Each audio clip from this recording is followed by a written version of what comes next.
CM Yogi Adityanath राष्ट्रीय महाअधिवेशन में क्या कुछ कह रहे हैं वो सुनवाते हैं आपको।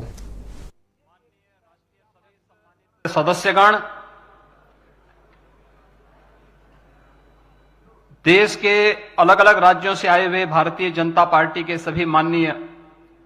मुख्यमंत्रीगण, उप मुख्यमंत्रीगण, केंद्रीय मंत्रिमंडल के सभी माननीय मंत्रीगण,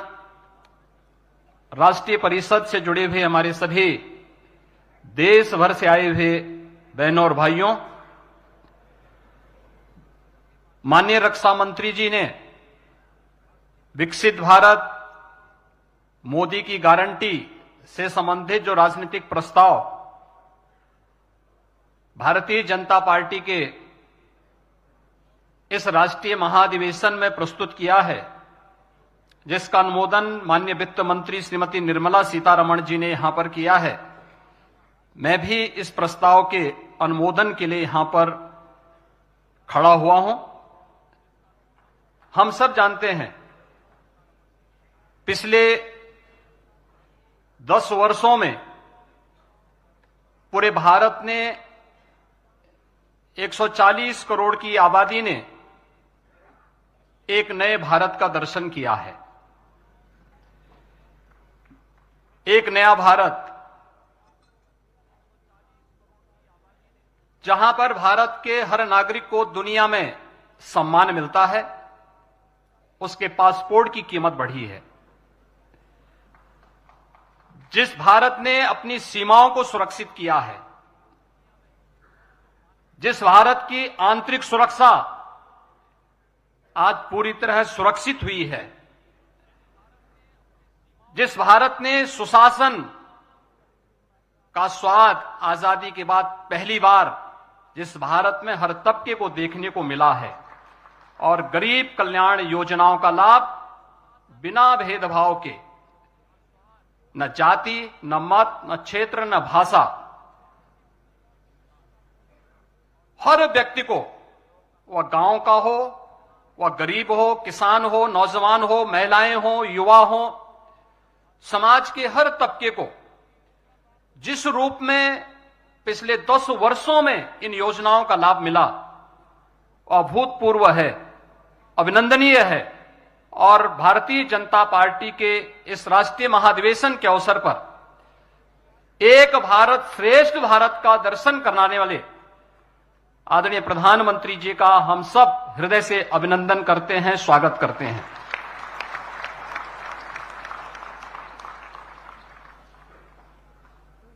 मैं चूंकि उत्तर प्रदेश से हूं तो मैं वहीं से शुरुआत कर लेता हूं।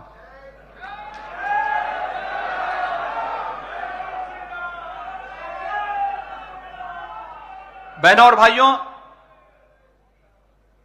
आदरणीय प्रधानमंत्री जी उत्तर प्रदेश से देश को नेतृत्व देते हैं और काशी विश्वनाथ धाम से जो यात्रा प्रारंभ हुई,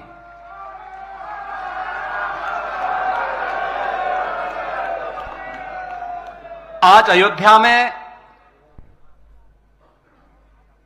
प्रभु श्री रामलला अपने भव्य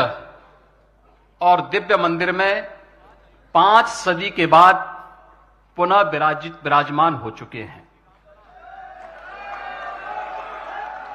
हर राम भक्त, हर सनातन धर्मावलंबी इस घटना से प्रफुल्लित है और भारत को इस दिन की प्रतीक्षा सदियों से थी। भाव विभोर करने वाला यह क्षण आज अयोध्या में देखा जा सकता है। 22 जनवरी को भी और 23 जनवरी को भी हम लोगों ने देखा था, पूरे देश भर से आए हुए श्रद्धालु जो जहां से भी आया, क्या भावनाएं थी और किस रूप में उमड़ती हुई दिखाई दे रही हैं। दर्जनों पीढ़ियां चली गईं, एक ही कामना के साथ, एक ही तमन्ना थी कि अयोध्या में प्रभु फिर से अपने मंदिर में विराजमान हो जाए, उसका भव्य मंदिर बन जाए। किंतु प्रतीक्षा और संघर्ष निरंतर जारी रहा। श्री राम जन्मभूमि संभवतः विश्व में ऐसा एक अनोखा प्रकरण रहा है जहां बहुसंख्यक समाज को अपने ही आराध्य के लिए उनकी जन्मस्थली पर मंदिर निर्माण के लिए सदियों तक प्रतीक्षा करनी पड़ी, संघर्ष करना पड़ा, हर स्तर पर इस लड़ाई को लड़ने के लिए तैयार होना पड़ा। संतों के स्तर पर बैरागियों ने, पुजारियों ने, नागाओं ने, निहंगों ने, बुद्धिजीवियों ने, राजनेताओं ने, वनवासियों ने और समाज के हर तबके ने जाति पाति, विचार दर्शन, पूजा पद्धति से ऊपर उठ करके राम काज के लिए अपने आप को उत्सर्ग किया और अंततः वह शुभ अवसर आ ही गया जब कोटि कोटि सनातनी आस्थावानों के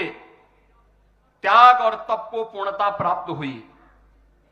आज हर श्रद्धालु की आत्मा प्रफुल्लित है और इस बात से भी पूर्वजों की साधना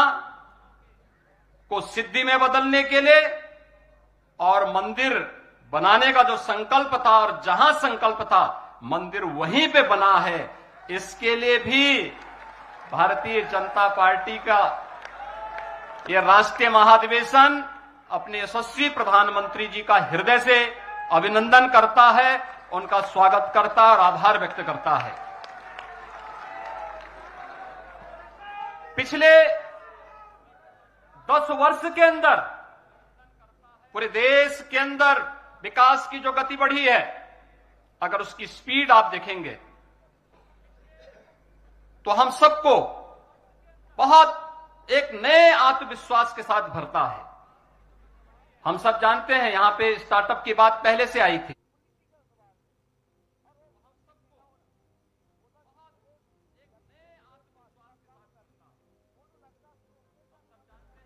पहले जिनकी संख्या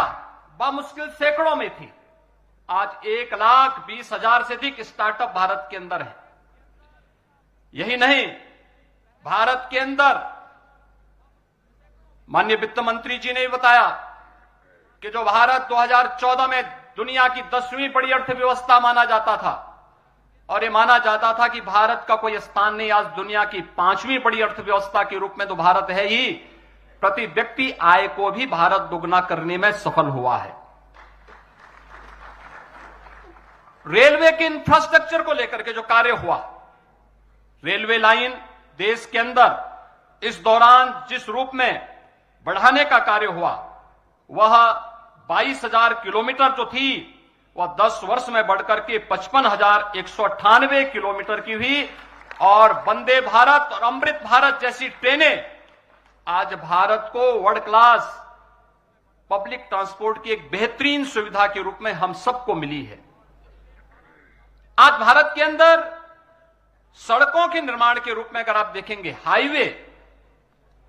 आज जिस गति से बढ़ रहे हैं, जो पहले 60 से 65 किलोमीटर प्रतिदिन की भी जिनकी रफ्तार नहीं थी, आज 130 किलोमीटर पर डे के हिसाब से भारतीय जनता पार्टी की प्रधानमंत्री मोदी जी के नेतृत्व की सरकार ने पिछले 10 वर्ष में इस स्पीड को आगे बढ़ाने का कार्य किया। और देश के अंदर न केवल इंफ्रास्ट्रक्चर के लिए 7 एम्स से बढ़कर के 22 एम्स होना, आईएम 13 से बढ़कर के 20 होना, आईआईटीज की संख्या 16 से बढ़कर के 23 होना और मेडिकल कॉलेजेस की संख्या 387 से बढ़कर के 660 होना, यह नए भारत की तस्वीर कह रहा है जो केवल बोलता नहीं है बल्कि करके दिखाता है। और यह सब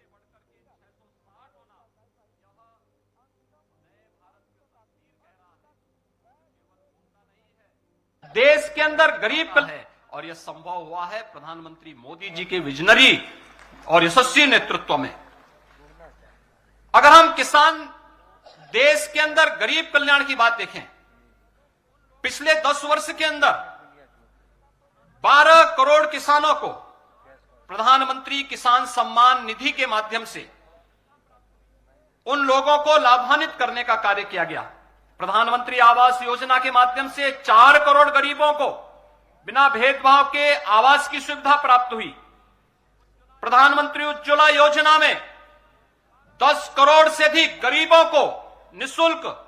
रसोई गैस के कनेक्शन उपलब्ध होते हैं। उज्ज्वला योजना में स्वच्छ भारत मिशन में 12 करोड़ गरीबों के घर में शौचालय बनकर के उन्हें स्वस्थ होने की गारंटी भी दी जाती है और नारी गरिमा की रक्षा भी इसके माध्यम से की जाती है। जनधन अकाउंट में 52 करोड़ से अधिक गरीबों के अकाउंट खुलते हैं। सौभाग्य योजना में 3 करोड़ से अधिक गरीबों के घर में यह सुविधा उन्हें उपलब्ध करवाने का कार्य किया जाता है।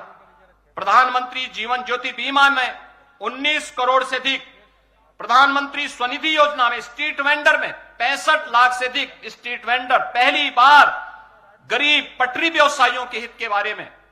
किसी सरकार ने कार्य किया है, सोचा है और उसको प्रभावी ढंग से लागू करने का कार्य किया है। यह प्रधानमंत्री मोदी जी के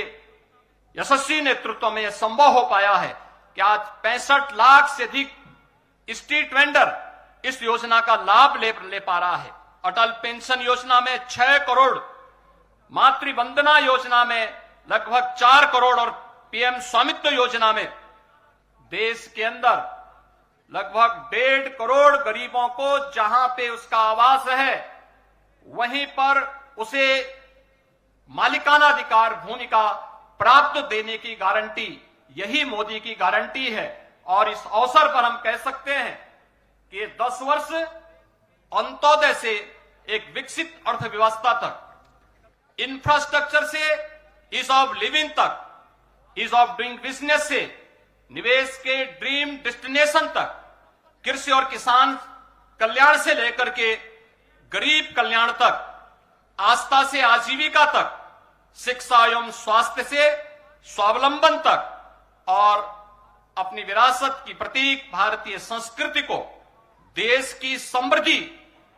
के उच्च सोपान तक पहुंचाने के विकसित भारत की इस परिकल्पना को साकार करना, यह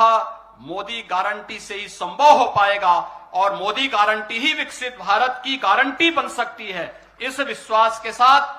2024 में जब हम सब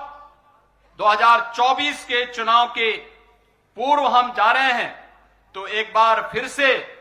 मोदी सरकार के संकल्प के साथ जब भारतीय जनता पार्टी का राष्ट्रीय महाधिवेशन यहां पर एकत्र हुआ है, इस अवसर पर हम विश्वास के साथ कह सकते हैं कि 2024 में एक बार फिर से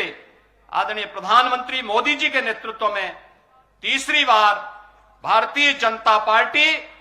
और एनडीए मिलकर के 400 पार का लक्ष्य अवश्य प्राप्त करेगी। इस विश्वास के साथ मैं माननीय रक्षा मंत्री जी के द्वारा प्रस्तुत इस राजनीतिक प्रस्ताव का अनुमोदन करता हूं। धन्यवाद। जय हिंद।